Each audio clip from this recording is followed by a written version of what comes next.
கணவன் மனைவியுடைய வாழ்க்கை மகிழ்ச்சியாக அமைய வேண்டும் என்றால் முதலாவது தேவை காதல். விரும்பணும், அவங்கள நேசிக்கணும். கணவன் மனைவி எப்ப நேசிக்கணும்? கல்யாணம் பண்றதுக்கு முன்னாடி கிடையாது. எப்ப நேசிக்கணும்? கல்யாணம் பண்ணதுக்கு பிறகு, ஹலாலாக மாறியதற்கு பிறகு அந்த கணவன் மனைவியை நேசிக்க வேண்டும், மனைவி கணவனை நேசிக்க வேண்டும். அப்பதான் ஐ லவ் யூ இந்த மாதிரி வார்த்தைகள் எல்லாம் பகிரப்படணுமே தவிர வாட்ஸ்அப்ல அந்த ஹார்ட் எல்லாம் அதுக்கு பிறகுதான். கல்யாணம் பண்றதுக்கு முன்னாடியே செஞ்சா ஹராம். அந்த பெண் அந்நிய பெண் தான். திருமணமுடைய அகது நிறைவேறும் வரை அந்த பெண் அந்நிய பெண். எந்த வகையிலும் அந்த பெண்ணோடு தொடர்பு கொள்வதற்கு அனுமதி கிடையாது. காதல். இப்ப இந்த காதல் மலர வேண்டும் என்றால் ஆணுக்கும் பெண்ணுக்கும் என்ன தேவை? முதல் தேவை, கடைசி வரைக்கும் இந்த காதலோடு அன்போடு வாழணும்னு சொன்னா வார்த்தை, போர்டு ரொம்ப முக்கியமானது. ஒரு கணவன் மனைவியுடைய வாழ்க்கையில் உரையாடப்படுகின்ற உரையாடல்கள் மிக முக்கியமானது. ஒரு மனைவியை பொறுத்தவரை, ஒரு பெண்ணை பொறுத்தவரை எப்போதுமே தன் கணவன் தன்னோடு அன்பாக பேச வேண்டும் என்று விரும்புவாள். எப்போதுமே தன் கணவன் தன்னைத்தான் முதல் ரேங்கில் வச்சிருக்கணும்னு நினைப்பார். வேற எந்த பெண்ணை பத்தியும் என் கணவன் என்கிட்ட வந்து பேசக்கூடாது. பேசல என்ன நடக்கும்? நமக்கெல்லாம் தெரியும் என்ன நடக்கும். விரும்ப மாட்டா ஒரு பெண் இயற்கையாகவே. ஒரு பெண் எப்போதுமே கணவன் தன்னுடைய அழகை கூறிக்கொண்டே இருக்க வேண்டும் என்று விரும்புவாள். நம்ம விரும்ப மாட்டோம். நம்ம அழகா இருக்கணும் எப்ப பார்த்தாலும் நம்ம மனைவி சொல்லணும் நம்ம விரும்புவோமா? விரும்ப மாட்டோம். எப்போதுமே நீ எனக்கு ஐ லவ் யூ சொல்லணும்னு விரும்புவோமா? விரும்ப மாட்டோம். ஆனா ஒரு பெண் எப்போதுமே தன் கணவன் தன்னை நேசிக்கிறேன், நான் உன்னை நேசிக்கிறேன், நான் உன்னை நேசிக்கிறேன், நான் உன்னை நேசிக்கிறேன் 10 நிமிஷம் முன்னாடி தான் சொல்லியிருப்போம். அரை மணி நேரம் சொல்லலன்னு சொன்னா அடுத்து கேட்பாங்க ஏன் இதை சொல்லலன்னு சொல்லி. ஒரு பெண் இயற்கையாக அதை விரும்புவாள். ஒரு பெண் இயற்கையாக அதை நேசிப்பாள். ஆனால் அதை வெளிப்படுத்துவதற்கு எம்முடைய ஆண்களில் பலர் தயங்குகிறார்கள். நல்ல வார்த்தைகளை கொண்டு மனைவியிடத்தில் பேசுதல், நல்ல வார்த்தைகளை கொண்டு மனைவியை மகிழ்ச்சிப்படுத்துதல், அந்த மனைவியுடைய அழகை பற்றி புகழ்தல், இதுவெல்லாம் நடக்கும், நடக்கதான் செய்யும். எப்போ நடக்கும்? கல்யாணம் பண்ணி ஒரு வாரத்தில் நடக்கும். கல்யாணம் பண்ணி ஒரு வருஷத்துல நடக்கும். கல்யாணம் பண்ணி ஆஃபீஸ்க்கு அப்பதான் போயிருப்பார் ஒரு வாரம். அப்போ ஃபோன் வந்துச்சுன்னா அவர் எடுத்துட்டு வெளியே ஓடி வந்து பேசுகிற பேச்சு இருக்க 3 மணிக்கு ஆஃபீஸ் முடிஞ்சாலும் பேசிட்டே இருப்பார். சமைக்கும் போது இவரே பேசிட்டே சமையலுக்கு உதவி செய்வார். 1 வருஷம் போகும், 2 வருஷம் போகும். ஆஃபீஸுக்கு போவார், மனைவிட்ட இருந்து கால் வரும், ஃபோன் வரும். மதியம் என்னம்மா சமைக்கிறது? இப்போதானே வந்திருக்கேன், என்ன நோயின்னு கால் பண்ணிட்டு இருக்க வைம்பாங்க. இல்லை மாஷா அல்லாஹ் பாதுகாத்தவர்களை தவிர. இப்போ இது போன்ற வார்த்தைகள் எல்லாம் மனைவியிடத்திலே பேசப்பட்டால் அவர்களுடைய உள்ளம் பாதிக்கும். ஒரு பெண்ணுடைய தன்மையை முதலிலே புரியணும். ஒரு பெண் அப்பதான் ட்ரெஸ் பண்ணியிருப்பாங்க, அந்த ட்ரெஸ்ஸை புகழ்ந்தே ஆகணும்னு நினைப்பாங்க. புகழலைன்னா அவங்க உள்ளம் காயப்படும். தன்னை எப்போதுமே தன் கணவன் தன்னை நேசிக்கிறான் என்பதை வெளிப்படுத்த வேண்டும் என்று விரும்புவாள் அந்த பெண். தன்னை எப்போதுமே முதல் தரத்தில் வச்சிருக்கணும் அப்படின்னு அந்த பெண் விரும்புவாள். ரசூலுல்லாஹி ஸல்லல்லாஹு அலைஹி வஸல்லம் அவர்களுடைய வாழ்வை கவனியுங்கள். அல்லாஹ்வுடைய தூதர் ஸல்லல்லாஹு அலைஹி வஸல்லம் எமக்கெல்லாம் ஒரு முன்மாதிரி. அல்லாஹ்வுடைய ரசூல் தங்களுடைய மனைவிமார்களிடத்தில் எப்படி பேசினார்கள் என்று கவனியுங்கள். ரசூலுல்லாஹி ஸல்லல்லாஹு அலைஹி வஸல்லம் ஒரு முறை ஆயிஷா ரலியல்லாஹு அன்ஹா அவர்களை பார்த்து சொன்னார்கள், ஆயிஷா, நீ எப்போது என் மீது பொருந்திருக்கிறாய்? எப்போ என் மேல கோவப்படாம இருக்க? எப்போ என் மேல கோவமா இருக்குன்னு எனக்கு தெரியும். நாங்க பேசுறாங்க தன் மனைவிட்ட. ஆயிஷா ரலியல்லாஹு அன்ஹா சொன்னாங்க, அல்லாஹ்வுடைய தூதரே, உங்களுக்கு எப்படி தெரியாது? நான் எப்படி கோவமா இருக்கேன், நான் எப்போ உங்க மேல பொருத்தமா இருக்கேன் அப்படின்னு உங்களுக்கு எப்படி தெரியும்? ரசூலுல்லாஹி ஸல்லல்லாஹு அலைஹி வஸல்லம் சொன்னார்கள், ஆயிஷா, நீ என் மீது பொருத்தத்தோடு இருந்தால் நீ சொல்லுவாய், முஹம்மதின் இறைவனின் மீது நான் சத்தியம் செய்கிறேன் என்று. நீ என் மீது கோபத்தோடு இருந்தால் நீ சொல்லுவாய், இப்ராஹீமின் இறைவனின் மீது சத்தியம் செய்கிறேன் என்று. சுப்ஹானல்லாஹ். இன்னொரு உறவு பாருங்கள். ஒரு கணவன் மனைவியை புரிந்து வைத்திருக்கக்கூடிய விதம், மனைவி எதை விரும்புகிறாள், எதை கோபத்தோடு நினைக்கிறாள், எதை வெறுப்போடு நினைக்கிறாள் என்பதை ரசூலுல்லாஹி ஸல்லல்லாஹு அலைஹி வஸல்லம் அவர்கள் புரிந்து வைத்திருந்த விதம் இந்த காதல் பரிமாறப்பட்டது, இந்த அன்பு பரிமாறப்பட்டது. இன்ஷா அல்லாஹ் பரிமாறுவோமா? 40 வயசு 45 வயசா இருந்தாலும் ஐ லவ் யூன்னு சொல்றதுல தப்பு இல்லை. டார்லிங்னு மனைவியை கூப்பிடுறது தப்பு இல்லை. ஹனின்னு மனைவியை கூப்பிடுறது ஹராம் இல்லை. மனைவியை டியர்னு கூப்பிடுறது தப்பு இல்லை, ஹலால். உங்களுக்கு எத்தனை குழந்தை பிறந்தா என்ன, உங்களுடைய முடியில் எத்துணை நரைகள் வந்தால் என்ன, ஹலால் அது. இப்போ இன்னைக்கு போய் வாட்ஸ்அப்பில் ஐ லவ் யூன்னு நீங்கள் மனைவிக்கு மெசேஜ் அனுப்புங்க, அதுக்கு முன்னாடி கன்ஃபார்ம் பண்ணிக்கங்க, அவங்க ராங் நம்பர் நினச்சிருப்பாங்க, இது வரைக்கும் சொல்லல. அதனால அல்லாஹ் ரப்புல் ஆலமீன் இப்படி ஹலாலாக வாழ்வதற்கு எமக்கு வழிகளை கொடுத்தும் மகிழ்ச்சியை நம்ம வேற எங்கேயோ தேடிட்டு இருக்கோம். மனைவியை நீங்க ராணி மாதிரி வச்சீங்கன்னா 40 வயசு வரைக்கும் நீங்க ராஜா மாதிரி இருப்பீங்க. மனைவியை நீங்க ஒரு சாதாரண ஒரு பெண் மாதிரி வச்சீங்கன்னா நீங்க தெருல போற மாதிரி தான் இருப்பீங்க. அப்படிதான் நீங்க கவனிச்சா அவங்க கவனிப்பாங்க. அதுதான் பெண்ணுடைய இயல்பு. அங்க கொடுத்தாதான் திருப்பி கிடைக்கும். ஒரு பெண் நீங்க கொடுங்க நான் தர்றேன் தான் சொல்லுவாங்க ஹலாலான முறையில். அப்படித்தான் ஒரு பெண் விரும்புவாள், அப்படித்தான் ஒரு பெண் ஆசைப்படுவாள். காதல் முதலாவது அந்த உறவில் அமைந்தால் அந்த உறவு மகிழ்ச்சியாக இருக்கும். இரண்டாவது, ஒரு ஆண் ஒரு பெண்ணுக்கு மிக முக்கியமாக கொடுக்க வேண்டியது இன்றைய காலத்திலே கொடுக்க மறப்பது நேரம். குடும்ப வாழ்க்கையில பெரும்பான்மையான மக்கள் நேரம் கொடுக்கிறதே இல்லை. குறிப்பா இந்த வெளிநாடுகளில் வசிக்கக்கூடியவங்களுக்கு ஒரு மிகப்பெரிய எச்சரிக்கையை சொல்றேன். இல்ல மஷா அல்லாஹ் பாதுகாத்தவர்களை தவிர, மனைவியை பிரிஞ்சு எத்தனை வருஷம் இருந்தேன்னு சொன்னா அவார்டு கொடுத்துடலாம் அவருக்கு. 4 வருஷம் ஆச்சு ஊருக்கு போய், 5 வருஷம் ஆச்சு ஊருக்கு போய், 3 பிள்ளை இருக்குது, அதை பார்த்துட்டு மனைவி உட்கார்ந்துருக்காங்கிறாங்க. இதுவெல்லாம் ஹலாலான வாழ்க்கையா? இதுவெல்லாம் அல்லாஹ் ரப்புல் ஆலமீன் விரும்பக்கூடிய வாழ்க்கையா? ஒரு இயற்கையான ஒரு பெண்ணுக்கு என்ன தேவை இருக்கிறது என்று உங்களுக்கு தெரியாது? உங்களுக்கு இயற்கையாக என்ன தேவை இருக்கிறது என்று தெரியாது? அதை அல்லாஹ் ரப்புல் ஆலமீன் ஹலாலாக வாழ்வதற்கு வழி கொடுத்தும் செல்வம் என்ற ஒரே காரணத்திற்காக இப்படி ஹலாலாக வாழாமல் பலர் ஹராமிலே தங்களுடைய இச்சைகளை தீர்த்து கொண்டிருக்கிறார்கள். ஸ்கைப்ல உட்கார்ந்து பேசுறாங்க. சமூகத்திலே சொல்லப்பட வேண்டும் இதெல்லாம். ஒரு வாட்ஸ்அப்லயோ ஸ்கைப்ல உட்கார்ந்து என்ன பேசுறாங்க? இரவுடைய நேரத்தில் நடக்கக்கூடிய செயல்கள் எல்லாம் ஒரு போன் கால்ல உரையாடப்படுது. அந்த போன் கால் ரெக்கார்டு செய்யப்படுது. உங்களுக்கு தெரியுமா? அது எங்க ஸ்டோர் செய்யப்படுது தெரியுமா? ஸ்கைப்ல நீங்க பார்க்கறதெல்லாம், நீங்க கேட்கறதெல்லாம், உங்கள் மனைவியை நீங்க கேட்கக்கூடிய அந்த முறைகள் எல்லாம் எங்க ரெக்கார்டு செய்யப்படுது தெரியுமா? அதை யாரு வேணாலும் பார்க்கலாம், யாரு வேணாலும் கேட்கலாம். இந்த உலகத்தில் சர்வசாதாரணம். ஒரு ஆண் தவறான பழக்கத்திலே சர்வசாதாரணமாக, குறிப்பா சொல்லணும், மாஸ்டர்பேஷன் பழக்கத்துக்கு பலர் அடிமைங்க. இன்னைக்கு வெளிநாடுகளில் வசிக்கக்கூடிய பல வாலிபர்கள் திருமணம் முடிச்சு மனைவியோடு சேர்ந்து வாழ்ந்து ஹலாலான முறையில் இச்சையை கழிக்க முடியாம இப்படி அல்லாஹ்வால் ஹராமாக்கப்பட்ட செயல்கள் எல்லாம் அவர்களுக்கு சர்வசாதாரணமாக மாறிடுச்சு. அல்லாஹ் பாதுகாக்கணும், அல்லாஹ் பாதுகாக்கணும். நேரம் மிக முக்கியமானது குடும்ப வாழ்வில். நேரம் கொடுக்கலையேன்னு மனைவி சொன்னா இவர் வாட்ஸ்அப் கணக்கு பார்த்துட்டு இருப்பாரு. காலையில் 8 மணிக்கு ஆஃபீஸ் போனேன், 6 மணிக்கு தான் நான் திரும்பி வந்தேன்.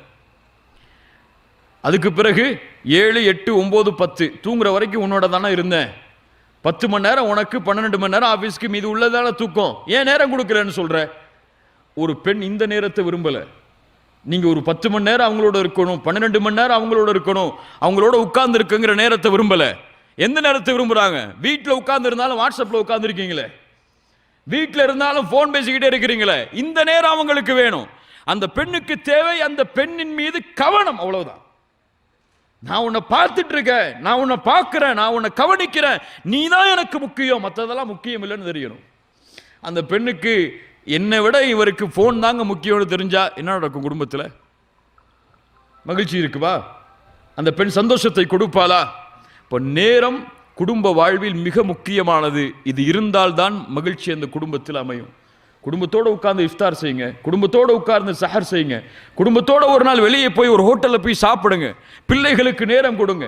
நீங்க எப்படி உங்க மனைவிக்கு முக்கியத்துவம் கொடுக்கிறீங்களோ அப்படித்தான் அவங்க உங்களுடைய பிள்ளைகள் அவங்களுடைய மனைவிமார்களுக்கு முக்கியத்துவம் கொடுப்பாங்க. உங்களை ரோல் மாடலா எடுத்திருப்பாங்க. என்னுடைய வாப்பாக்கு என்னுடைய அம்மா தான் முதல் தரம், அது போல என்னுடைய மனைவிக்கு நான் தான் முதல் தரம் நினைப்பாங்க. நீங்க உங்களுடைய மனைவியை ஏதோ தேவைக்காக மட்டும் டீ எடுத்துட்டு வா, அல்லது காபி எடுத்துட்டு வா, அல்லது துணியை துவைச்சு போடு, அல்லது வீட்டுக்கு இந்த சமையலை செய்யன்னு சொல்லி ஒரு வேலைக்காரியாக மட்டும் பயன்படுத்தினால் உங்கள் பிள்ளை எப்படி பயன்படுத்துவாள் அவங்களுடைய மனைவியை? நீங்க தான் உங்களுடைய பிள்ளைகளுக்கு ஆசிரியர், வேற யாரும் கிடையாது. வேற யார்கிட்ட போய் படிக்க போறாங்க அவங்க இந்த விஷயத்தை எல்லாம்? ரசூலுல்லாஹி ஸல்லல்லாஹு அலைஹி வஸல்லமுடைய வாழ்க்கையை பார்ப்போம் பின்னால். மூன்றாவது, குடும்ப வாழ்வு மகிழ்ச்சியாக இருக்கணும்னு சொன்னா நம்பிக்கை இருக்கணும் கணவன் மனைவி மேல. ஒரு மனைவி கணவனை முழுமையாக நம்பியே ஆக வேண்டும். ஒரு பெண்ணை கணவன் முழுமையாக நம்பியே ஆக வேண்டும் அவர்களுடைய மனைவியை. இந்த நம்பிக்கையில கொஞ்சம் குறைஞ்சாலும் முடிஞ்சு போச்சு. இன்னைக்கு என்ன, இன்னைக்கு உள்ள இந்த இணையதள கலாச்சாரத்தில் ஒரு கணவன் மனைவி இந்த இருவரும் எதை விரும்புறாங்க தெரியுமா? எங்கிட்ட எல்லாமே இவர் ஓப்பனா இருக்கணும்னு விரும்புறாங்க. எதையும் இவர் மறைச்சிடக்கூடாது. ஃபேஸ்புக்கில் யார் ஃப்ரெண்ட் ரிக்வெஸ்ட் கொடுக்கிறாங்கிற முதற்கொண்டு எனக்கு தெரியணும். எல்லாம் எனக்கு ஓப்பனா இருக்கணும். அதை தெரிவதற்காக எதை செய்ய வேண்டும் என்று நினைத்தாலும் அவர்கள் செய்கிறார்கள். கணவனுக்கு தெரியாம போனை செக் பண்றது, மனைவிக்கு தெரியாம போனை செக் பண்றது, என்ன பழக்கம் இதெல்லாம்? உங்கள் மனைவியை வைத்துக் கொண்டு போனை கேட்டு பாருங்கள், சரியான விஷயம். ஆனால் மனைவி இல்லாத பொழுது போனை எடுத்து பார்த்தால் என்ன உள்ளத்தில் இருக்கு? உங்களுக்கு சந்தேகம் இருக்கு. உங்கள் கணவன் இல்லாத பொழுது அவர்களுடைய போனை நீங்கள் ஒரு தவறான எண்ணத்தில் யாரோட பேசியிருக்காரு, யாரோட ஃபேஸ்புக்கில் சாட் பண்ணியிருக்காரு, யாரோட வாட்ஸ்அப்பில் சாட் பண்ணியிருக்காரு அப்படின்னு பார்க்கறதுக்காக போனை திறந்தீங்கன்னா அந்த வாழ்க்கையா? இதுவெல்லாம் கணவன் மனைவியுடைய ஹலாலான வாழ்க்கையா? கணவன் இருக்கும் பொழுது போனை கேளுங்க, தவறு இல்லை. இப்படித்தான் ஒரு ஷேக்கிட்ட வந்து ஒரு மனிதர் கேள்வி கேட்கிறார். ஷேக், என்னுடைய மனைவி பகல்ல பார்த்தா அவளுடைய முகம் கொஞ்சம் தான் பிரைட்டா இருக்கு, ஆனா இரவுல போர்வைய என் மனைவி போட்டுட்டா அவளுடைய முகத்திலிருந்து அப்படி வெளிச்சம் எல்லாம் வெளியேறுது அப்படின்னாரு. அப்ப அந்த ஷேக் சொன்னாரு, உங்க மனைவி உங்களுடைய போனை செக் பண்றாங்க, அந்த போனுடைய லைட் அதை மூலம் பாருங்க, அந்த போர்வையை திறந்துனாங்க. அப்படிதான் எனக்கு கலாச்சாரம் மாறிடுச்சு. அல்லாஹ் ரப்புல் ஆலமீன் நம்மை சீர்படுத்துவானாக. கண்ணியத்துக்குரியவர்களே, இப்படி நம்பிக்கை கணவன் மனைவி இடத்திலே பரிமாறப்பட வேண்டும். அப்படி கணவன் மனைவி நான் ஓப்பனா இருக்க தேவையில்லை, மனைவி என்னை பத்தி என்ன தெரியணும், அந்த பெண்ணுக்கு என்னை பத்தி என்ன தெரிஞ்சிருக்கணும், அதெல்லாம் அந்த பெண் தானே, அவ மனைவி தானே, அவளுக்கு என்ன தெரிஞ்சிருக்கணுமோ அதான் தெரிஞ்சிருக்கணும்னு நினைச்சா அதுவும் தப்பு தான். இன்னும் பல பேருக்கு நம்ம இடத்துல நம்ம எவ்வளவு சம்பளம் வாங்குறோம்னு நம்ம மனைவிக்கு தெரியாது, மறைச்சு வச்சிருக்கோம். ஏன்? அதுல ஒரு காரணமும் இருக்கு. 2 பவுன் 4 பவுன் அடுத்த மாசம் மாறிடும்னு. ஆனால் வெளிப்படுத்த வேண்டிய விஷயங்கள் எல்லாம் வெளிப்படுத்த முக்கியத்துவமே இல்லை. ஒரு மனைவிங்கிறவ தன்னுடைய வாழ்க்கையில நெருக்கமானவள், தன் கஷ்டத்தையும் இன்பத்தையும் பகிர்வதற்கு நெருக்கமானவள் என்ற உறவே இல்லை. ரசூலுல்லாஹி ஸல்லல்லாஹு அலைஹி வஸல்லம் ஜிப்ரீல் அலைஹிஸ்ஸலாமை நேரடியாக பார்க்கிறார்கள். ஹிராவுடைய குகையில் பார்த்தவுடன் பதட்டம் ஏற்பட்டு வஹி இறங்கியதற்கு பிறகு யாரிடத்திலே ஓடுகிறார்கள்? கதீஜா ரலியல்லாஹு அன்ஹாவிடத்தில்.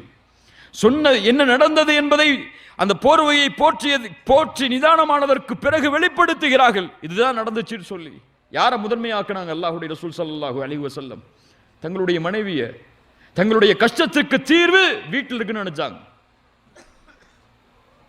ஆனா இன்னைக்கு நமக்கு அப்படி இல்லை. முதன்மை நம்ம கஷ்டத்துக்கு தீர்வுனா நம்ம ஃப்ரெண்டுக்கு கால் பண்ணுவோம், வேற யாராவது நமக்கு தெரிஞ்சவங்கள தான் கால் பண்ணுவோம். மனைவியா அதெல்லாம் ஒன்றும் இல்லைம்மா நல்லதா இருக்கேன்னு விட்டுருவோம்.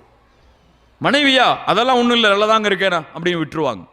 இப்போ இந்த முதன்மை குடும்பத்தில் கணவனும் மனைவியும் ஒவ்வொருவரும் ஆக்கப்படவில்லை என்றால் சந்தோஷம் இருக்காது, மகிழ்ச்சி இருக்காது. அது உங்களுடைய உறவு, உங்களிடமிருந்து படைக்கப்பட்ட பெண்ணவள், உங்களுக்காகவே தங்களுடைய வாழ்க்கையை அர்ப்பணித்த பெண்ணவள், அர்ப்பணித்த ஆணவன்.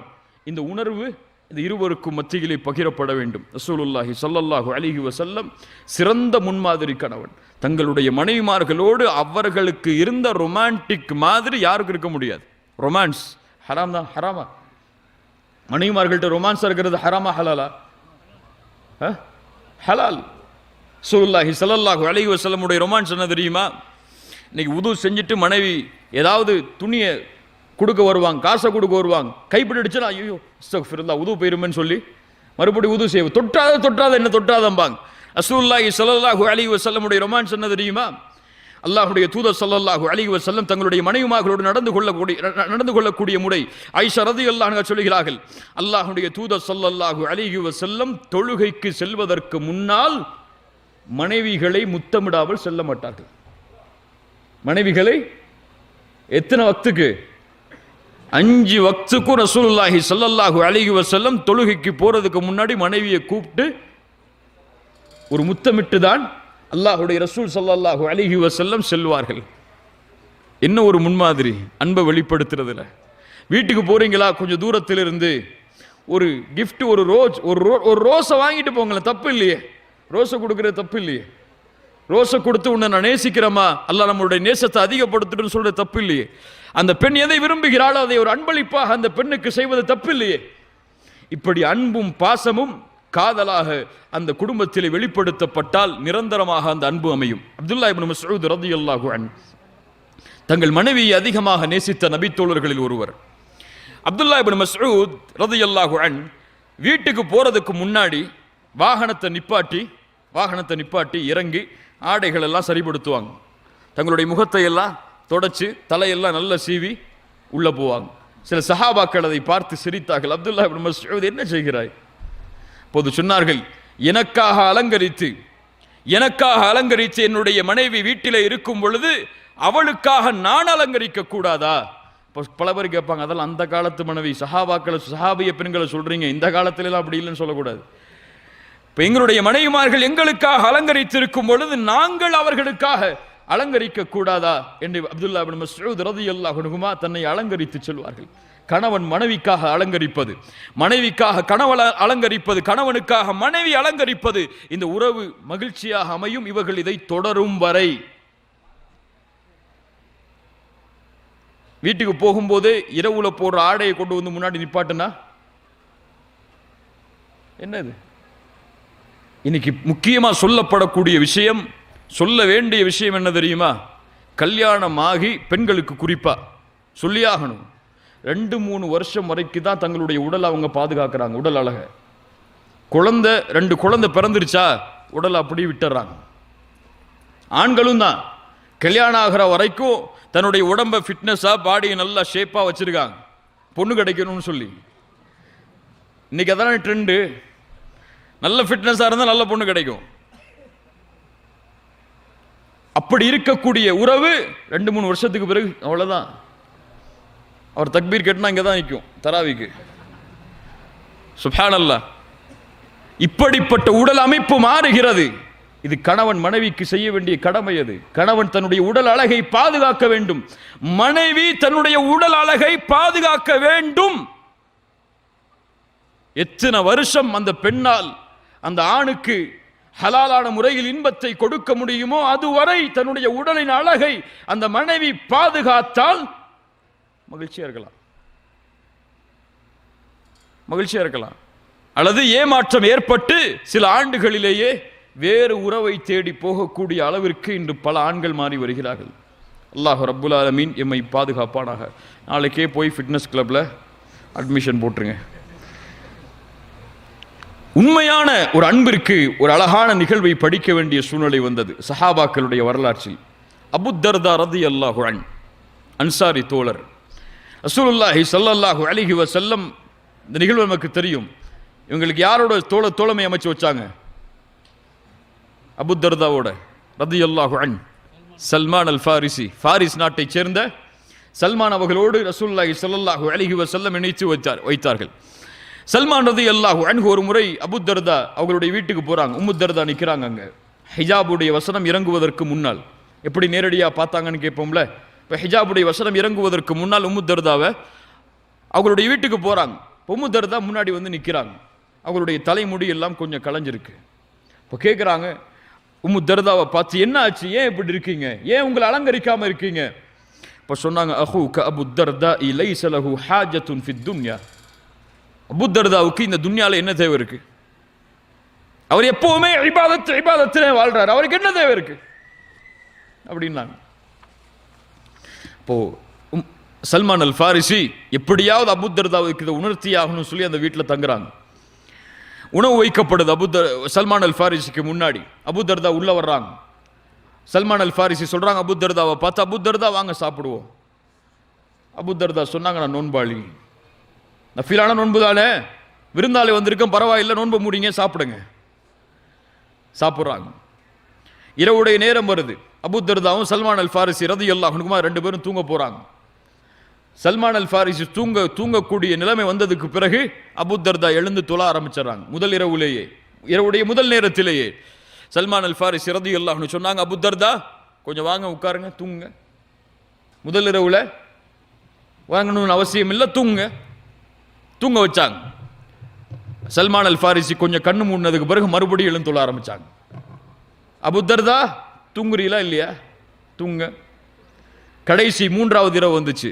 அபு தர்தாவை எழுப்புனாங்க சல்மான் அல் ஃபாரிசி, வாங்க இப்போ தொழுவோம், இதான் தொழுறதுக்கு சரியான நேரம், இப்போ தொழுவோம், இரவு முழுக்க தொழணும்னு இல்லையே. அப்போது சொன்னார்கள், அபு தர்தா, உன்னுடைய ரப்புக்கு செய்ய வேண்டிய கடமை இருக்கிறது, உன் நஃப்ஸுக்கு செய்ய வேண்டிய கடமை இருக்கிறது, உன் குடும்பத்திற்கு செய்ய வேண்டிய கடமை இருக்கிறது. ஒவ்வொன்றின் கடமையையும் நீ கொடுத்தே ஆக வேண்டும். ரசூலுல்லாஹி ஸல்லல்லாஹு அலைஹி வஸல்லம் இடத்தில் இந்த செய்தியை கொண்டு போய் சேர்த்தாங்க சல்மான் அல் ஃபாரிசி. ரசூலுல்லாஹி ஸல்லல்லாஹு அலைஹி வஸல்லம் சொன்னார்கள், ஸதக சல்மான், சல்மான் உண்மையை சொன்னார். ஆமா, அவர் சொன்னது உண்மைதான். மனைவிக்கு கடமை இருக்கிறது, அதை அபூ தர்தா நிறைவேற்றியாக வேண்டும் அல்லாஹ்வுடைய கடமையோடு. என்ன ஒரு நீதமான மார்க்கம் பாருங்கள். அபூ தர்தா, உம்மு தர்தா ரலியல்லாஹு அன்ஹுமா, இந்த 2 பேரும் சிறந்த கணவன் மனைவி. உம்மு தர்தா ரலியல்லாஹு அன்ஹா அல்லாஹ்வுடைய தூதர் ஸல்லல்லாஹு அலைஹி வஸல்லம் உடைய பெரும்பான்மையான பிரயாணங்கள் இருக்க ஆசைப்பட்டாங்க மார்க்க கல்விக்காக. 2 பேரும் இந்த தீனோடு தன்னை இணைத்துக் கொள்வதற்கு அவ்வளவு போராடினார்கள். சிறந்த கணவன் மனைவியாக அதற்கு பிறகு வாழ்ந்து காட்டினார்கள், கடமைகளை நிறைவேற்றி. அபூ தர்தா ரலியல்லாஹு அன்ஹு அவருடைய மரண நேரம் வருகிறது. உம்மு தர்தா ரலியல்லாஹு அன்ஹா அபூ தர்தா அவர்களுடைய அருகில் இருக்கிறாங்க. அப்போ சொல்கிறாங்க, அவங்களுடைய மரண நேரத்தில் தன்னுடைய கணவனை பார்த்து, என்னுடைய கணவரே, இந்த துன்யாவுடைய வாழ்க்கையில் என்னை பெண் கேட்டு என்னுடைய வாப்பாட்ட போய் நின்னீங்க, நீங்கள் என் வாப்பா உங்களுக்கு என்ன திருமணம் முடிச்சு கொடுத்தாரு, அல்லாஹ் இடத்துல நான் துஆ செய்கிறேன், சொர்க்கத்தில் அல்லாஹ் எமக்கு திருமணம் செய்யணும்னு சொல்லி, சொர்க்கத்திலையும் நம்ம கணவன் மனைவியாக வாழ வேண்டும் என்று அதற்காக உங்களுக்கு நான் வாக்கு கொடுக்கிறேன். சொர்க்கத்தில் நான் உங்களுக்கு மனைவியா வரணும்னு ஆசைப்படுறேன். இந்த உலகத்தில் எப்படி இருந்தோமோ அது போல சொர்க்கத்திலையும் நீங்க என்னுடைய கரத்தை பிடிக்கணும்னு ஆசைப்படுற அப்படின்னு சொல்றாங்க. ஒரு மனைவி கணவனை புகழ்ச்சிக்காக அந்த நேரத்தில் சொல்லக்கூடிய வார்த்தை நமக்கு தெரியும். அபூ தர்தா ரலியல்லாஹு அன்ஹு அவர்கள் மரணமானதற்கு பிறகு அந்த உம்மு தர்தா ரலியல்லாஹு அன்ஹாவை யார் பெண் கேட்டு வருகிறார்கள் தெரியுமா? ஒரு ஹலீஃபா முஆவியா ரலியல்லாஹு அன்ஹு பெண் கேட்டு வர்றாங்க. முஆவியா ரலியல்லாஹு அன்ஹு அவர்களுக்கு சொல்லி அனுப்புறாங்க, உண்மையான காதலை பாருங்கள், கணவனை அவர்கள் உண்மையாக நேசித்த விதத்தை பாருங்கள், வாழும் பொழுதும் மரணித்ததற்கு பிறகும் இல்லை, நான் ஒருபோதும் உங்களை இந்த துன்யாவில் நான் திருமணம் செய்ய முடியாது, அபூ தர்தாவை சொர்க்கத்திலே நான் திருமணம் செய்வதாக வாக்களித்து விட்டேன், இன்ஷா அல்லாஹ், அதற்காக நான் இந்த துன்யாவிலே உங்களோடு என்னால் இணைய முடியாது. ஒரு ஹலீஃபாக்கு சொல்லி அனுப்புறாங்க. சுப்ஹானல்லாஹ், என்ன ஒரு நேசம், என்ன ஒரு பாசம் பாருங்கள், என்ன ஒரு காதல் இது. இதுவல்லவா எமக்கு முன்மாதிரி காதலாக முன்வைக்கப்பட வேண்டும். ஆனால் இன்னைக்கு சினிமா நடிகைகளும் நடிகர்களும் ஒரு பணத்திற்காக காசுக்காக நடிக்கக்கூடிய நடிப்பு எமக்கு முன்மாதிரியா தெரியுது காதலுக்கு. இந்த மாதிரி வாழணும்பா அப்படின்னு அவங்கள முன்மாதிரியா காட்டுறோம். அல்லாஹ் ரப்புல் ஆலமீன் நம்மை சீர்படுத்துவானாக. கணவன் மனைவியுடைய வாழ்க்கை மகிழ்ச்சி அடைய வேண்டும் என்றால் மிக முக்கியமான அடுத்த தேவை மரியாதை, ரெஸ்பெக்ட். கணவன் மனைவியை மதிக்க வேண்டும், மனைவி கணவனை மதிக்க வேண்டும். கல்யாணமானதுல இருந்து மூத்தார வரைக்கும். ஆனால் இன்னைக்கு 2 வருஷம் நல்ல கவனிப்பு, 3 வருஷம் நல்ல கவனிப்பு, 4வது வருஷம் இருக்கிறத சாப்பிட்டுட்டு படுத்துருங்க, அவ்வளோதான். இல்லை மாஷா அல்லாஹ், அல்லாஹ் பாதுகாத்தவர்களை தவிர. இதான் நிலைமை.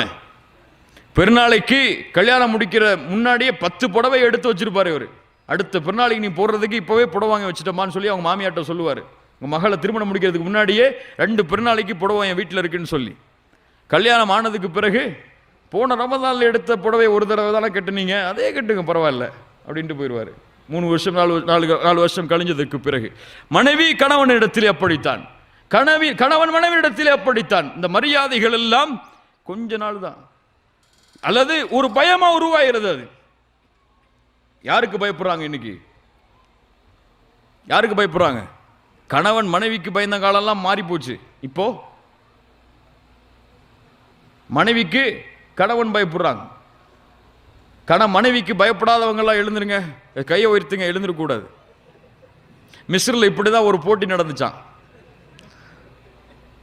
கணவனுக்கு மனைவிக்கு பயப்படாத கணவர்கள் எல்லாம் இந்த லைன்ல வந்து நில்லுங்க, யார் பயப்படுறாங்களோ அவங்க மட்டும், பயப்படுறவங்க எல்லாம் லைன்ல வாங்க, பயப்படாதவங்க எல்லாம் இன்னொரு லைன்ல நில்லுங்கன்னு சொல்லி இப்போ அந்த கூட்டத்தில் இருந்த எல்லாருமே மனைவிக்கு நாங்கள் பயப்படுறோம் அப்படின்னு ஒரு லைனில் வந்து நின்ட்டாங்க. ஒத்துக்கிறோம் நாங்கள், நீ வீடியோ காமிச்சிடாதீங்க, அப்போ எங்கள் வீட்டுக்கு போனால் நிலைமை வேறு மாதிரி ஆயிரும், நாங்கள் நின்றுக்கிறோம் அப்படின்னு ஒரு லைனில் நின்ட்டாங்க. நாங்கள்லாம் பயப்படுற கூட்டம்னு சொல்லி ஒரே ஒரு ஆள் மட்டும் ஓரத்தில் நின்னாராம், பயப்படாத கூட்டத்தில். அந்த மக்கள்லாம் சொன்னாங்களாம், எவ்வளவு பெரிய வீணப்பாய, இந்த காலத்தில் இருந்தும் மனைவிக்கு பயப்படாமல் வாழ்கிறாரு அப்படின்னு சொல்லி அவர்கிட்ட போய் கேட்டாங்க, உங்களுக்கு தாங்க அவார்டு, நீங்கள் தான் இந்த நிகழ்ச்சியில் வெற்றி பெற்றவர். அவர் சொன்னாரா, என் மனைவி இப்போ தான் ஃபோன் பண்ணி சொன்னாங்க இங்கே நிற்க சொல்லி, அதனால தான் நிற்கிறேன்னு. இப்படி தான் எனக்கு நிலைமை இருக்கு. அல்லாஹ் ரப்புல் ஆலமீன் நம்மை சீர்படுத்துவானாக. கணவன் இந்த மரியாதையை சதா நேரமும் எதிர்பார்க்கிறான், பயத்தை அல்ல, பயந்து செய்யறதை இல்லை. ஆனா இன்னைக்கு இது இவனுக்கு வெளியே கிடைக்குது.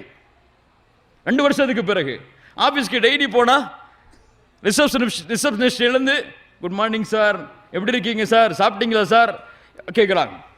ஃப்ளைட்டில் உட்கார்ந்த ஏர் ஹோஸ்டர், என்ன வேணும் உங்களுக்கு, தண்ணி வேணுமா அல்லது வேற ஏதாவது வேணுமா, சாப்பாடு வேணுமா, என்ன வேணும், நல்லா இருக்கீங்களா, ரிலாக்ஸாக இருக்கீங்களா, நல்லா இருக்கீங்களா, ஒரு டீ கொட்டினா கூட இவர் பரவாயில்ல பரவாயில்ல பரவாயில்ல பாரு.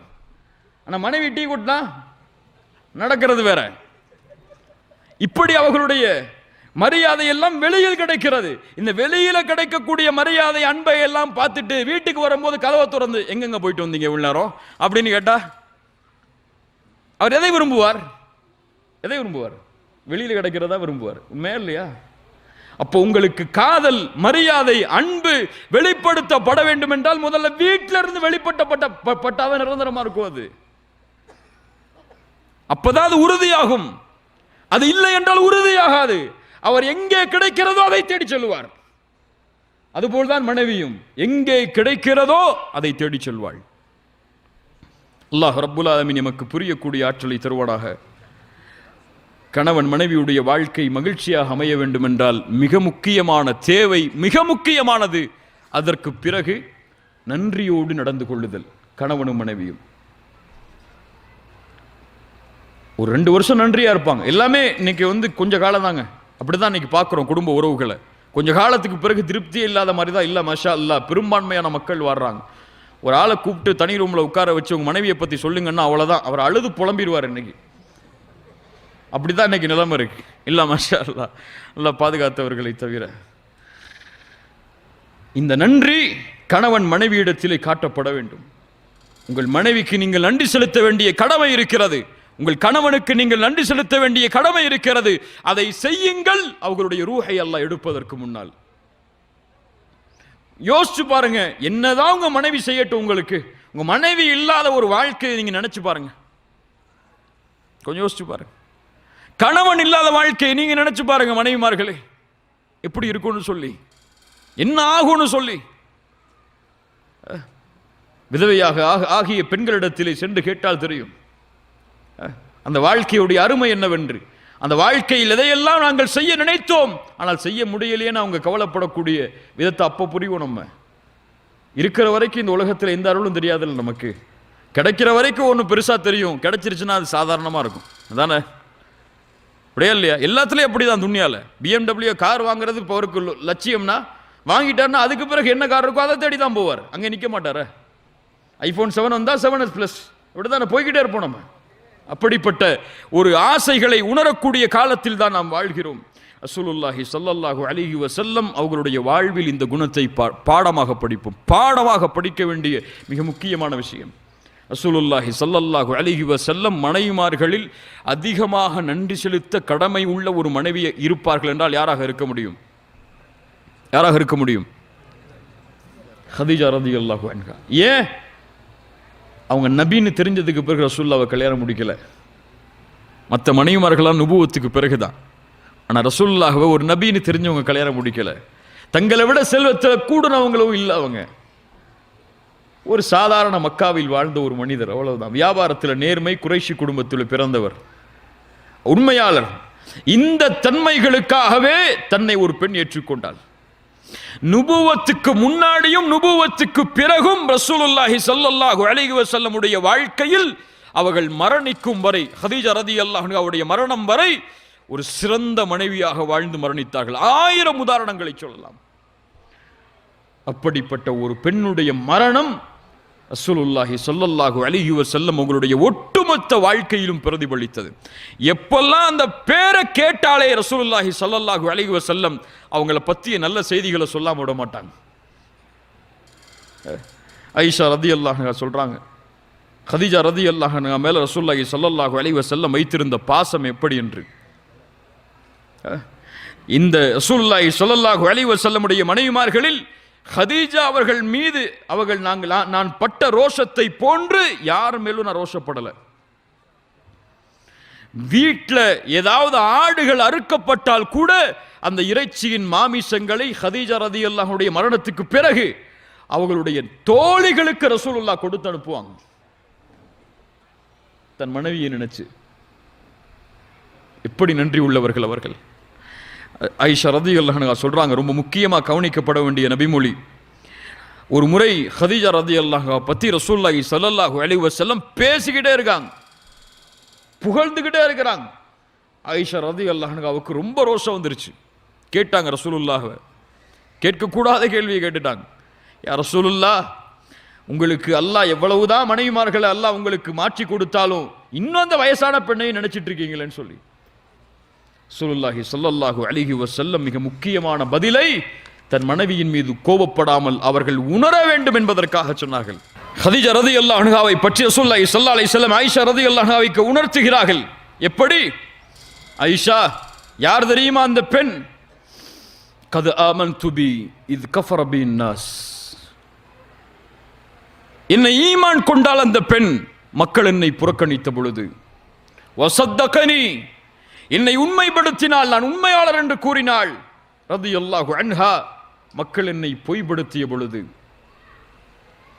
மக்கள் என்னை புறக்கணித்த பொழுது, ஒதுக்கிய பொழுது அவர்களுடைய செல்வத்தால் என்னை அரவணைத்துக் கொண்டாள்.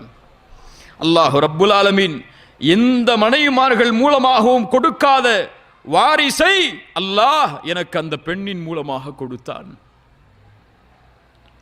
எதை செய்யாம இருக்கட்டுங்க உங்களுடைய மனைவிமார்கள், நன்றி செலுத்துறதுக்கு, அந்த பெண்ணுக்கு நீங்க நன்றியோட வாழ்றதுக்கு உன்னுக்கு நன்றி செலுத்த வேணாம். ரசூலுல்லாஹி ஸல்லல்லாஹு அலைஹி வஸல்லம் சொன்ன கடைசி வார்த்தை, அல்லாஹ் எனக்கு மற்ற மனைவிமார்கள் மூலமாக கொடுக்காத குழந்தை அல்லாஹ் அவர்கள் மூலமாக கொடுத்தான். உங்களுடைய மனைவியின் மூலமாக அல்லாஹ் ரப்புல் ஆலமீன் ஒரு குழந்தையை கொடுத்தால் அது எவ்வளவு பெரிய நிஅமத் தெரியுமா? குழந்தை கிடைக்கிறதுக்கு இன்னைக்கு கஷ்டப்படக்கூடிய குழந்தை இல்லாத பெண்களிடத்தில் போய் கேட்டு பாருங்க. 2 குழந்தை 3 குழந்தை பெற்று ஒரு பெண் கொடுக்கிறாள்னா சாதாரணமானதா? உங்க குழந்தை இல்லாத பெண்களிடத்தில் சென்று அந்த குழந்தையை பெருக்க வேண்டும் என்ற ஆசை உள்ளவர்களிடத்தில் சென்று அந்த அருமையை கேட்டு பாருங்க. அல்லாஹ் ரப்புல் ஆலமீன் உங்களுக்கு ஒரு மனைவியை கொடுத்து இந்த உலகம் அழியும் வரை வாழ்வதற்கு உங்கள் மூலமாக ஒரு வாரிசை அல்லாஹ் ஏற்படுத்தி கொடுத்தமைக்கு அல்லாஹ்விற்கு நன்றி செலுத்தியதற்கு பிறகு அந்த பெண்ணுக்கு நீங்க நன்றி செலுத்த வேணாம்? நாங்க மட்டும் தான் நன்றி செலுத்தணுமா? அப்ப மனைவிமார்கள் எங்களுக்கு நன்றி செலுத்த வேணாமா? ரசூலுல்லாஹி ஸல்லல்லாஹு அலைஹி வஸல்லம் சொன்னார்கள், நரகத்தை பார்த்தேன், அதில் பெண்களை அதிகமாக பார்த்தேன். அவர்கள் மறுப்பாளர்களாக இருப்பார்கள். இருந்த காரணத்தால் ரசூலுல்லாஹ்விடத்தில் கேட்டார்கள் சஹாபாக்கள், யக்ஃபுர்ன பில்லாஹ், அல்லாஹ்வை மறுத்த காரணத்தால் அவர்கள் நரகத்தில் இருந்தாங்களா அவ்வளவு அதிகமா? ரசூலுல்லாஹி ஸல்லல்லாஹு அலைஹி வஸல்லம் சொன்னார்கள், இல்லை, அவர்கள் கணவன்மார்களுக்கு மறுத்தவர்களாக, நன்றி இல்லாதவர்களாக வாழ்ந்த காரணத்தால். எப்படி அல்லாஹ்வுடைய தூதரே, கணவன்மார்களுக்கு நன்றி இல்லாமல் அவர்கள் வாழ்ந்தார்கள்? அவ்வளவு காலம் அவர்கள் வாழும் பொழுதெல்லாம் அவர்களுக்கு நலவை செய்திருப்பான். ஆனால் ஏதாவது ஒரு காரியம் நடந்திருக்கும். அப்போது அந்த பெண் சொல்வாள், மா ரஅய்து மின்க கைரன் கத்து. பல பேர் கேட்டிருக்கலாம் இந்த வார்த்தையை, உங்கள்கிட்ட இருந்து எதுவுமே எனக்கு கிடைக்கலன்றவா. இப்படி அந்த பெண், சாதாரண வார்த்தை அல்ல, இப்படி அந்த பெண் கூறுவாள், இப்படி கணவனுக்கு நன்றி இல்லாத பெண்களை நரகத்திலே நான் அதிகமாக பார்த்தேன். சுப்ஹானல்லாஹ். கண்ணியத்துக்குரியவர்களே, ரசூலுல்லாஹி ஸல்லல்லாஹு அலைஹி வஸல்லம் சொன்னார்கள், இறுதியாக இந்த விஷயங்களை கூறி முடிக்கிறேன், கைருக்கும் கைருக்கும் லி அஹ்லி வ அன கைருக்கும் லி அஹ்லி. உங்களிலே சிறந்தவர்கள் உங்களுடைய குடும்பத்தாரிடத்திலே சிறந்தவர் தான், அவ்வளவுதான். நீங்க தொழுங்க, ஜக்காத்து கொடுங்க, ஹஜ்ஜி செய்யுங்க, தஅவா செய்யுங்க, என்ன வேணாலும் செஞ்சுங்க. உங்களுடைய மனைவி இடத்திலே நீங்கள் சிறந்த கணவராக இல்லை என்றால் நோ, சிறந்த மனிதர் நீங்கள் இல்லை. ரசூலுல்லாஹ்வுடைய சான்று. அதுபோல பெண்கள் ஐயும்ரஅத்தின் மாதத் வ ஸௌஜுஹா அன்ஹா ராதின் தഖலத்தில் ஜன்னah, எந்த ஒரு பெண் கணவனின் பொருத்தத்தோடு மரணிக்கிறாளோ அவள் சொர்க்கம் செல்வாள். சுப்ஹானல்லாஹ். கணவனின் பொருத்தம் இருந்தால் சொர்க்கம், கணவனின் பொருத்தம் இல்லை என்றால் சொர்க்கம் இல்லை. இப்போ இஸ்லாமிய மார்க்கம் இந்த உறவை அமைத்த முறையே இதுதான். கணவனும் மனைவியும் அன்பையும் பாசத்தையும் பரிமாறி இருவர் ஒருவருடைய பொருத்தத்தை, ஒருவர் மற்றொருவருடைய பொருத்தத்தையும் அன்பையும் பாசத்தையும் பரிமாறி பரிமாறி தங்களுடைய மரணம் வரை சிறந்த கணவனாக சிறந்த மனைவியாக அவர்கள் வாழ்ந்து மறைந்தால் இந்த உலகத்தில் மட்டுமல்ல மறுமையிலும் அவர்கள் வெற்றியாளர்களாக மாற்றப்பட்டு சொர்க்கத்திலும் இன்ஷா அல்லாஹ் கணவன் மனைவியாக ஒரே குடும்பமாக அவர்கள் வாழ்வார்கள். குர்ஆனில் பல வசனங்கள் அதற்கு ஆதாரம். கண்ணியத்துக்குரியவர்களை, அப்படிப்பட்ட வாழ்வை நாம் ஆக்கி கொண்டால் அல்லாஹ் ரப்புல் ஆலமீன் இந்த குடும்ப வாழ்வை மகிழ்ச்சியான வாழ்வாக எமக்காக்கி தருவான். இன்ஷா அல்லாஹ் ஆக்கலாமா? இன்ஷா அல்லாஹ். ரொம்ப சந்தோஷமான வாழ்க்கைங்க. அதை புரிஞ்சா அழகு, காசு, பணம் இது மட்டும் இல்லை வாழ்க்கை. அந்த பெண்ணிடத்திலே தீன் இருந்தால், அந்த ஆண்டிடத்திலே தீன் இருந்தால் அது போதும். இன்ஷா அல்லாஹ் சொர்க்கத்துக்கு கூட்டு போகிறதுக்கு ரெண்டு பேரையும் அங்கே போனாங்க. அழகு முக்கியம் இல்லை, வயசு முக்கியம் இல்லை, என்னெல்லாம் அது ஒவ்வொரு நாளும் அந்த அழகு அதிகரிச்சுட்டே இருக்கும். வயசு கூடாது, வாலிபம் மாறாது. நிரந்தரமான வாழ்க்கையில் அல்லாஹ் உங்களை இணைத்து வைப்பான். அல்லாஹ் ரப்புல் ஆலமீன் அப்படிப்பட்ட குடும்பங்களாக எம்முடைய குடும்பங்களை அல்லாஹ் ஆக்குவானாக.